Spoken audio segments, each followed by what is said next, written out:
السلام علیکم ورحمۃ اللہ وبرکاتہ۔ حافظ جی آفیشیل کے پیارے ناظرین، آج کا عمل انتہائی قیمتی عمل ہے۔ نماز کے وقت یہ دعا پڑھ لو، ساری پریشانیاں ختم ہو جائیں گی۔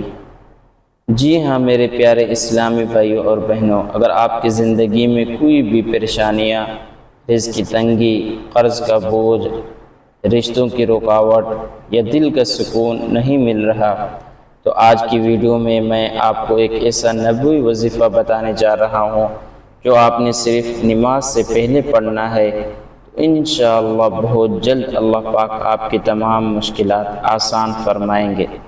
میرے دوستوں اور ساتھیوں، اس کا پہلا مرحلہ یہ ہے کہ وضو کی حالت میں ہوں اور نماز کے لیے کھڑے ہوں، اور دوسرا مرحلہ نماز کے لیے کھڑے ہونے سے چند سیکنڈ پہلے یہ دعا پڑھ لیں۔ یعنی آپ دوست جب نماز کے لیے کھڑے ہو رہے ہوں تو اس وقت یہ دعا اللہم اجعل فی قلبی نورا، اس دعا کو میں ڈسکرپشن میں بھی دے دوں گا، اگر وہاں سے یاد کرنا چاہے کوئی ساتھی تو اس کے پڑھنے کے بعد تیسرا مرحلہ کہ نماز کو خشوع اور خضوع سے پڑھیں۔ نماز کے بعد اللہ سے اپنے حاجت مانگے۔ یہ دعا نور کی ہے، نبی کریم صلی اللہ علیہ وسلم کی سکھائی ہوئی دعا، جو اس کو نماز سے پہلے روزانہ پڑھے اللہ تعالیٰ اس کی زندگی سے اندھیرے ختم کر دے گا اور دل کا سکون عطا فرمائیں گے۔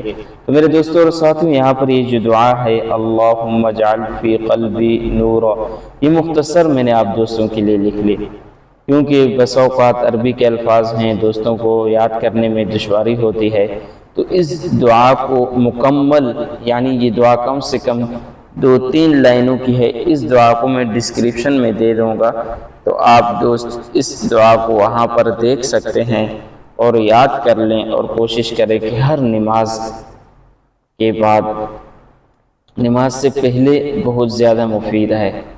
یعنی اگر آپ دوستوں کو یہ دعا یاد ہو جاتی ہے تو جب نماز کھڑی ہو رہی ہو اس وقت پڑھ لیا کریں، لیکن چند دوست اور ساتھی ایسے ہوتے ہیں جن کو یاد نہیں ہو پا رہی ہے، وہ نماز سے پہلے نہیں پڑھ سکتے، تو نماز کے بعد اس دعا کو پڑھنے کی معمول بنائیں، اور انشاءاللہ اللہ تعالیٰ آپ دوستوں کی پریشانیوں کو دور فرمائیں گے۔